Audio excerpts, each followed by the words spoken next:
Hi friends, welcome to VSV Lux. உங்கள் அனைவருக்கும் எனது அன்பு வணக்கம். இன்றைக்கி நம்ம நல்ல காரசாரமான மிளகு குழம்புங்க. நல்ல சூடான சாதத்தில் கொஞ்சமாக விட்டு பிசைஞ்சு சாப்பிட்டு பாருங்கள். சளி பிடிச்ச டைம்லாம் சாப்பிட்றதுக்கு அவ்வளோ அருமையாக இருக்குங்க. வீட்டில் எல்லாருமே விரும்பி சாப்பிடுவாங்கங்க. ஆனால் மிளகு போடுறதுனால கொஞ்சம் காரமாக இருக்கும், ஆனால் டேஸ்ட்டு ரொம்ப ரொம்ப நல்லா இருக்குங்க. இப்போ இது எப்படி பண்ணலான்னு நம்ம பார்க்கலாம். ஃபஸ்ட்டு இதுக்கு பொடி பண்ணுறதுக்காக இந்த மசாலாலாம் வறுத்துக்கணும். இது எண்ணெயில் வதக்கி நல்லா தண்ணி விட்டு அரைக்கணுங்க. 2 மசாலா நம்ம அரைச்சி வச்சுக்கணும். இப்போ ஃபஸ்ட்டு மசாலா நம்ம அரைக்கலாமா? கொஞ்சம் ஒரு 1/2 ஸ்பூன் மிளகு, 1/4 ஸ்பூன் அரிசி, 1/4 ஸ்பூன் வெந்தயம். இது கொஞ்சம் வறுபடட்டுங்க, ஏன்னா சீரகம் படப்படன்னு பொரிஞ்சிரும். இது நல்லா வறுபட்டதுக்கு அப்புறம் நம்ம சீரகம் போடலாம். இப்போது 1/4 ஸ்பூன் சீரகம், இதில் கொஞ்சம் பெருங்காயமும் போட்டு ஒரு 1/4 ஸ்பூன் அளவு பெருங்காயமும் போட்டு நல்லா வறுத்து இதை மிக்சியில் ட்ரையாக பொடி பண்ணி வச்சுக்கலாம்.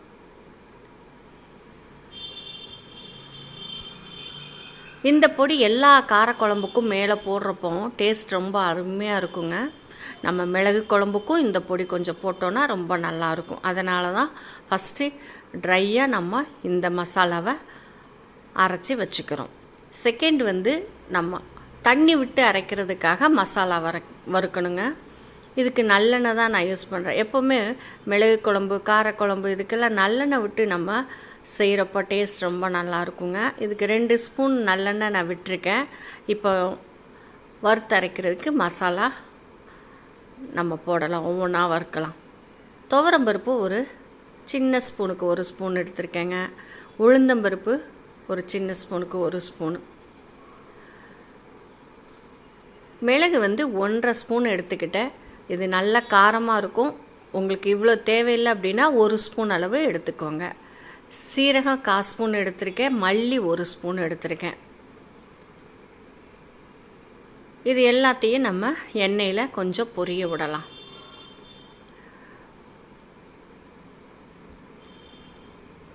இந்த மாதிரி அரைச்சி நீங்கள் இந்த மிளகு குழம்பு செஞ்சு பாருங்கள். கண்டிப்பாக ரொம்ப ரொம்ப பிடிக்கும் எல்லாருக்குமே.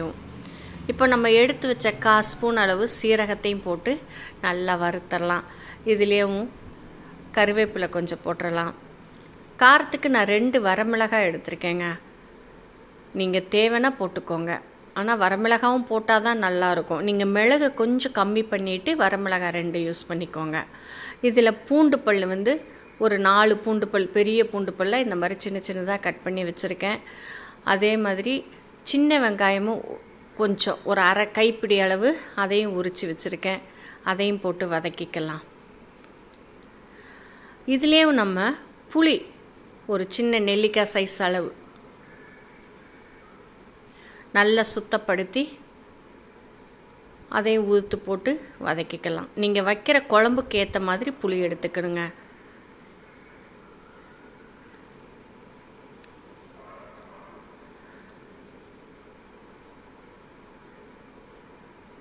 இது நல்லா வதங்கினதுக்கப்புறம் நம்ம மிக்ஸி ஜாரில் போட்டு தண்ணி விட்டு நல்லா நைஸாக அரைச்சி எடுத்துக்கணுங்க. ஃபஸ்ட்டு நம்ம ட்ரையாக அரைக்கிறதுக்கும் மசாலா ரெடி பண்ணோம், தண்ணி விட்டு அரைக்கிறதுக்கும் மசாலா ரெடி பண்ணோம். 2 மசாலாவையும் நம்ம மிக்சியில் அரைச்சி எடுத்து சைடில் வச்சுக்கிட்டு இப்போ நம்ம குழம்பு ரெடி பண்ணலாம். ஏற்கனவே மசாலா வறுக்கிறதுக்காக எண்ணெய் இருந்தது. இதில் கூட கொஞ்சம் நம்ம நல்லெண்ணெய் விட்டுக்கலாம். கொஞ்சம் நல்லெண்ணெய் தூக்கலாக இருந்தால் தாங்க டேஸ்ட் ரொம்ப நல்லாயிருக்கும். அதனால் ஒரு 2 குழிக்கரண்டி எண்ணெய் விட்டுருக்கேங்க. இதில் கடுகு, உளுந்தம்பருப்பு, 2-3 வெந்தயம், கொஞ்சம் கருவேப்பிலை இதெல்லாம் போட்டு பொரிய விடலாம்.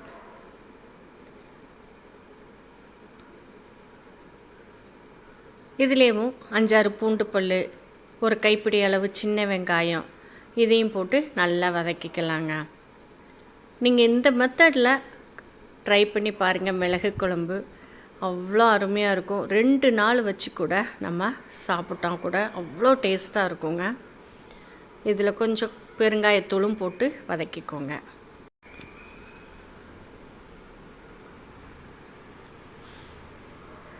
இதில் 5-6 பூண்டு பல், சின்ன வெங்காயம் ஒரு கைப்பிடி அளவு, அதுவும் வதங்கினதுக்கப்புறம் நம்ம ஏற்கனவே தண்ணி விட்டு மசாலா அரைச்சி வச்சுருக்கோம் இல்லையா, அதையும் போட்டு கொஞ்சம் நேரம் வதக்கணுங்க. ஏற்கனவே நம்ம எண்ணெயில் வதக்கணும், ஆனாலும் இதுலேயும் கொஞ்சம் வதக்கிக்கணும். இப்போ பாருங்கள், வெங்காயம் பூண்டெல்லாம் நல்லா வதங்கிருச்சு. நம்ம தண்ணி விட்டு அரைச்ச மசாலாவையும் இது உள்ளே போட்டு வதக்கிக்கலாம். இதில் கொஞ்சமாக மஞ்சள் பொடியும் சேர்த்துக்கலாங்க. மஞ்சள் பொடியும் சேர்த்து நல்லா வதக்குனதுக்கப்புறம் ஜார் கழுவி கொஞ்சம் தண்ணி விடலாம். இது பிகினர்ஸ் கூட நீங்கள் ஈஸியாக செய்யலாங்க. அந்த மாதிரி தான் நான் வீடியோ போட்டிருக்கேன். நீங்கள் கண்டிப்பாக பார்த்து செஞ்சு பார்த்து சாப்பிட்டு பாருங்கள். உங்களுக்கு ரொம்பவே பிடிக்குங்க. இந்த மெத்தடில் பண்ணி சாப்பிட்டு பாருங்களேன். இதுக்கு தேவையான அளவு உப்பு போட்டுடலாம்.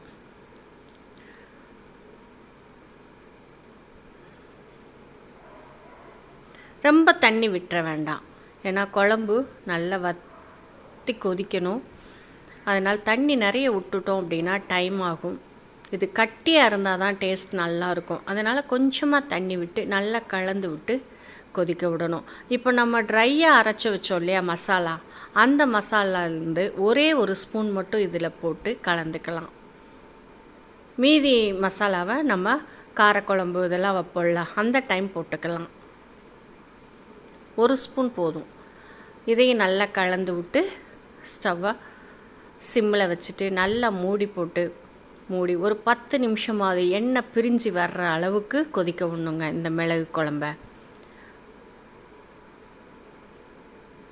இந்த வீடியோ பார்த்துட்டு இதே மெத்தடில் நீங்கள் இந்த மிளகு குழம்பு செஞ்சு சாப்பிட்டு பாருங்கள். வீட்டில் எல்லோரும் கொடுத்து பாருங்கள். கண்டிப்பாக எல்லாருமே விரும்புவாங்கங்க. வீடியோ உங்களுக்கு ரொம்ப பிடிச்சிருந்தது அப்படின்னா உங்கள் ஃப்ரெண்ட்ஸ் சர்க்கிளுக்கு ஷேர் பண்ணி விடுங்கங்க. சாப்பிட்டு பார்த்துட்டு எப்படி இருந்தது அப்படிங்கிறத எனக்கு சொல்லுங்கள். இப்போ நம்ம தண்ணி தேவையான அளவு ஊற்றியாச்சு. நல்லா மூடி வச்சு ஒரு 10 நிமிஷம் இதை கொதிக்க விடலாங்க. இப்போ பாருங்கள், நல்லா கொதித்து வந்துருச்சு. இதில் ஒரே ஒரு ஸ்பூனு வெல்லம் சேர்த்துக்கணுங்க. வெல்லம் சேர்க்குறப்போ அதோட டேஸ்ட் ரொம்ப அருமையாக இருக்கும். மிஸ் பண்ணாமல் கண்டிப்பாக இந்த வெல்லமும் சேர்த்துருங்க. சேர்த்துட்டு கலந்து விட்டுட்டு நல்ல எண்ணெய் பிரிஞ்சு வர்ற வரைக்கும் ஒரு 5 நிமிஷம் இன்னும் கொதிக்க விடலாங்க.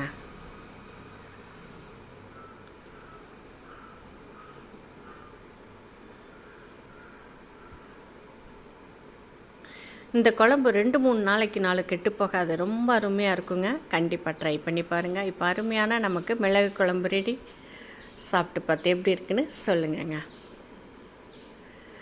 நல்லா சூடான சாதத்தோட பசஞ்சு சாப்பிட்டோன்னு வச்சுக்கோங்க, எவ்வளோ சாப்பிட்டோன்னே தெரியாது.